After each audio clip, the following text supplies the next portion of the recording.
Hi, readers and story makers. Welcome to your session, weeks 5 and 6. Now, just at the very beginning, I'll remind you that week 6, Monday, is a holiday, so I will not be meeting with you. There will be no classes on that day. So you still have work that is worth 2 weeks.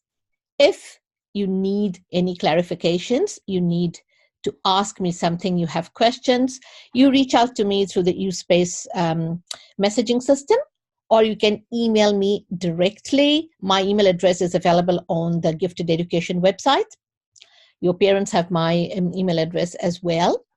And you can also, of course, interact with each other through the USpace, your friends group, and clarify things with each other. So, yeah. All right. So what's happening this week? Let's scroll and have a look. All the usual things about how to set up your blog and how to put posts. So we are continuing to explore characters. This is everyone's activities, but what we're doing is we're looking at complex characters. You have learned about dynamic and static and round and flat and all those kinds. In real life, characters that really move the story forward, characters that are very memorable, are usually a bundle all of these things, and they are sometimes quite unpredictable in what they're going to do or say. And these are called complex characters. You can't really put a finger on them and say they're this or they're that. They're not very black and white at all.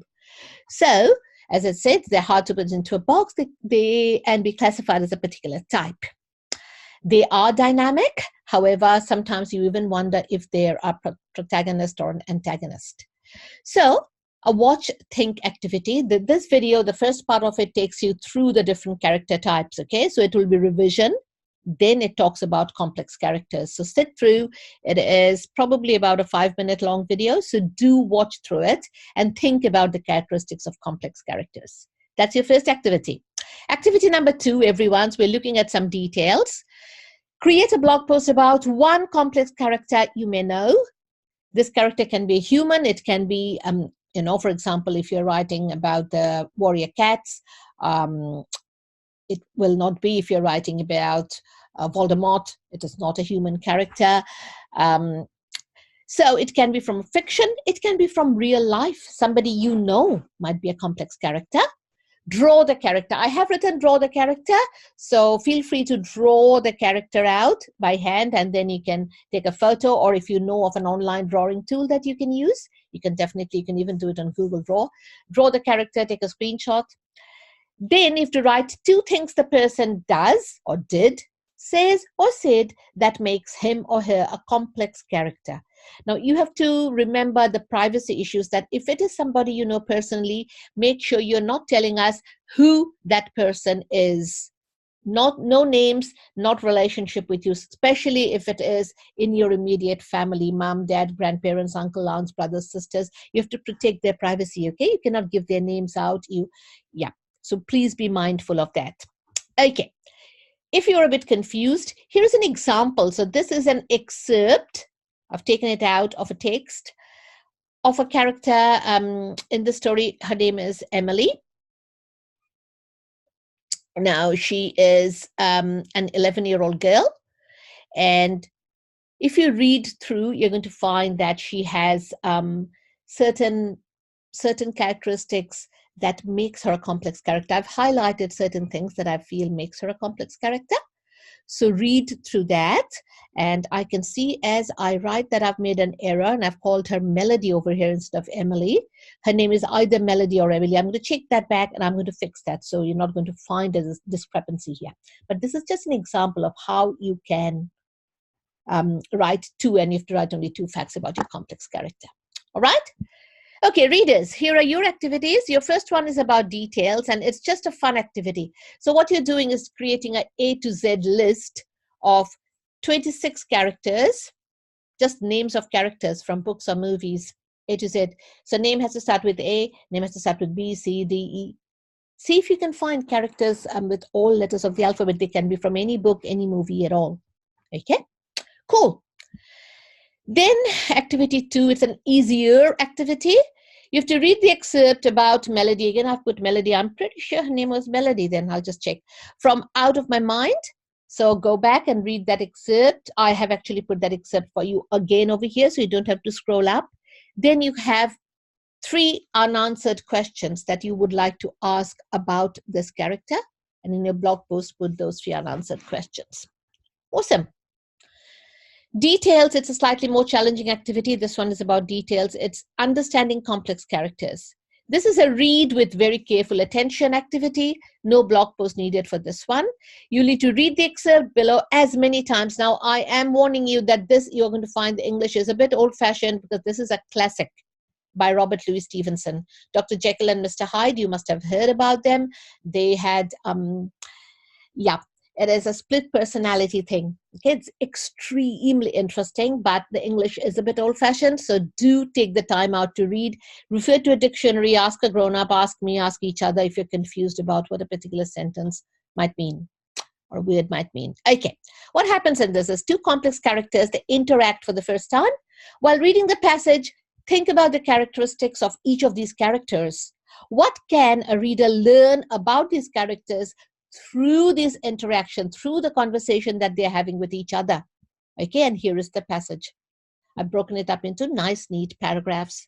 So it's from I put him back right up to, have you a graduated class? He asked. Now, graduated class got nothing to do with an university graduate. Okay, think about what it could mean. So that is a reading activity. Then you have to do another activity, which is a detail. Create a blog post to do this activity. What do you have to do? Using the information given in the passage above, create 2 lists. One list will contain information about the narrator, and the other one will contain information about his guest. So narrator means the person who's saying I, me in the story, and the guest is the person who's come to visit. Write down some characteristics. Think about what profession they might be in. What was their mood like? What kind of personality came through? What do you think the relationship with each other is like? Just some details about each one of them. Awesome. Okay, so those are your 4 activities, readers. Story makers, your activity, easy and fun activity for all story makers. You have to create a blog post and write 10 describing words or adjectives and or similes or metaphors about a complex character of your choice. Choose any complex character.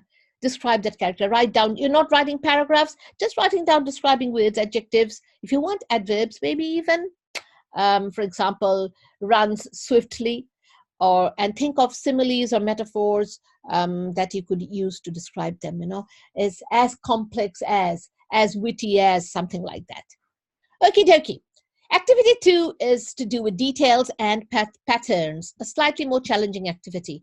Create a blog post to compare and contrast any 2 of these characters. Remember, both characters must be dynamic and complex, so you have to choose characters from any Harry Potter book, or characters from the Chronicles of Narnia, characters from Black Beauty, any Warrior Cat book, any David William book. Ooh, I've written William again. I've got to change that to William.